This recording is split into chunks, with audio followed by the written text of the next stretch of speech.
عن عائشة رضي الله عنها أن قريشا أهمهم شأن المخزومية التي سرقت فقالوا من يكلم فيها رسول الله صلى الله عليه وسلم فقالوا ومن يجترئ عليه إلا أسامة بن زيد حب رسول الله صلى الله عليه وسلم فكلمه أسامة فقال أتشفع في حد من حدود الله ثم قام فاختطب فقال إنما أهلك الذين من قبلكم أنهم كانوا إذا سرق فيهم الشريف تركوه وإذا سرق فيهم الضعيف أقاموا عليه الحد وأيم الله لو أن فاطمة بنت محمد سرقت لقطعت يدها وفي لفظ كانت امرأة تستعير المتاع وتجحده فأمر النبي صلى الله عليه وسلم بقطع يدها. جزاک اللہ خیر، احسنت، بارک اللہ فیک. ام المومنین اس حدیث کی راوی ہیں اور اس میں بھی ایک حد، شرعی حد کا ذکر ہے، اور وہ حد چوری ہی کی ہے، جیسا کہ باب مؤلف رحمہ اللہ نے قائم کیا ہے. فرماتے ہیں کہ ان قریشن اہمہم شأن المخزومیہ، قریش کو مخزومی عورت کے قصے نے پریشان کر دیا. اہمہم یعنی اوقعہم فی الہم، ان کو پریشانی میں دھکیل دیا. کس چیز نے؟ شأن المخزومیہ، مخزومی خاتون کے واقعے نے. یہ مخزومی خاتون، اس کا نام فاطمہ بنت اسود، جس کا قبیلہ مخزوم تھا، التی سرقت، اس نے چوری کر لی تھی. اس خاتون نے، فاطمہ نامی خاتون نے چوری کر لی تھی. فقالو، تو قریش پریشان ہو گئے کہ اب اس کا ہاتھ کٹے گا. من یکلم رسول اللہ صلی اللہ علیہ وسلم، کہ کون اللہ کے پیارے پیغمبر سے جا کر بات کرے، سفارش کرے کہ یا تو اس کو معاف کر دیں یا دیت پر معاملہ اس کا ختم کر دیں. فقالو، تو کچھ لوگوں نے کہا من یجترئ علیہ الا اسامہ بن زید، کہ آپ سے بات کرنے کی جرت اسامہ بن زید ہی کر سکتا ہے. حب رسول اللہ صلی اللہ علیہ وسلم، جو اللہ کے نبی کا پیارا ہے، محبوب ہے. آپ نے اسامہ کو اپنا حب یعنی محبوب قرار دیا ہے، تو وہ بات کر سکتا ہے، نبی علیہ السلام کا لاڈلا ہے، پیارا ہے، تو اس کو ہم بھیج دیں. تو جا کے اسامہ نے بات کی.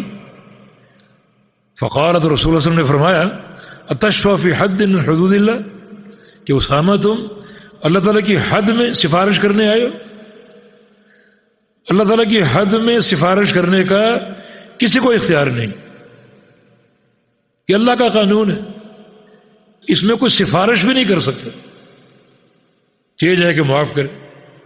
ہمارے ہاں جو فرسودہ قوانین ہیں، کسی مجرم کو پھانسی ہو جائے، قاضی نے فیصلہ کر دیا، عدالت نے فیصلہ کر دیا اس کی پھانسی کا، تو جو صدر مملکت ہے اس کو اختیار ہے معاف کرنے کا.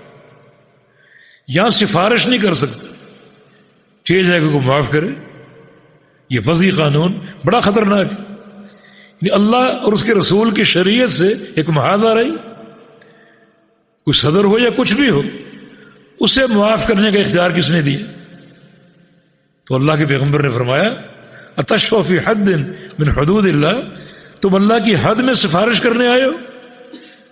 ثم قام فاختطب، پھر نبی علیہ السلام کھڑے ہو گئے اور آپ نے خطبہ ارشاد فرمایا، اور اس میں یہ الفاظ بھی آپ نے ارشاد فرمائے کہ انما اہلک الذین من قبلکم، تم سے جو قبل قومیں ہیں ان کی ہلاکت کا ایک سبب یہ تھا انہم کانوا اذا سرق فیہم الشریف ترکوہ، کہ جب ان کا کوئی شریف آدمی، کوئی مالدار آدمی، کوئی بڑا آدمی بڑے قبیلے کا چوری کرتا اس کو چھوڑ دیتے.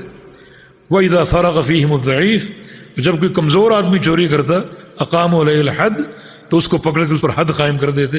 وَأَيْمُ اللَّهِ، اللہ کی قسم سن لو، لو ان فاطمہ بنت محمد صلی اللہ علیہ وسلم سرقت لقطعت یدها، یہ تو مخزومی فاطمہ ہے، اگر محمد کی بیٹی فاطمہ چوری کر لے تو اس کا بھی ہاتھ کاٹ دوں. تم عام فاطمہ کی سفارش کر رہے؟ اگر محمد صلی اللہ علیہ وسلم کی بیٹی فاطمہ بھی چوری کر لے تو اس کا ہاتھ بھی کاٹ دوں گا. فاطمہ بنت رسول صلی اللہ علیہ وسلم جو کہ سیدۃ نساء العالمین، زمانے بھر کی خواتین کی سردار، اور آپ یہ فرما رہے ہیں تو اللہ کی حد سے کون بچ سکتا ہے؟ تو یہ معاملہ قریش کے لیے پریشان کن تھا کہ یہ مخزوم قبیلہ بڑا اشرف اور اعلیٰ قبیلہ شمار ہوتا ہے، بلکہ قریشی اس کو ریحانۃ و قریش کا لقب دیتے تھے کہ جو قریش کے قبائل ہیں ان میں اس قبیلے کی حیثیت ایک پھول کی ہے، ایک اچھا قبیلہ شمار ہوتا تھا. تو پھر یہ معاملہ بدنامی کا باعث ہوتا. اور اس کی چوری کی حقیقت بیان ہوئی ہے، وفی لفظ کانت امرأۃ تستعیر المتاع وتجحده. اس کا کردار کیا تھا؟ لوگوں سے عاریۃً کوئی سامان لیتی اور پھر انکار مکر جاتی کہ میں نے کب لیا تھا. اسے بھی چوری قرار دیا گیا. دیکھیں ایک خیانت ہے، وہ چوری نہیں ہے، لیکن ایک یہ کہ سامان لیا اور دینے سے انکار کر دیا، مکر گئے، یہ آپ کا کب ہے، میں نے کب لیا، یہ تو میرا سامان. اسے بھی شریعت نے چوری قرار دیا ہے جس پر فاطمہ مخزومیہ کا ہاتھ کاٹا گیا. جی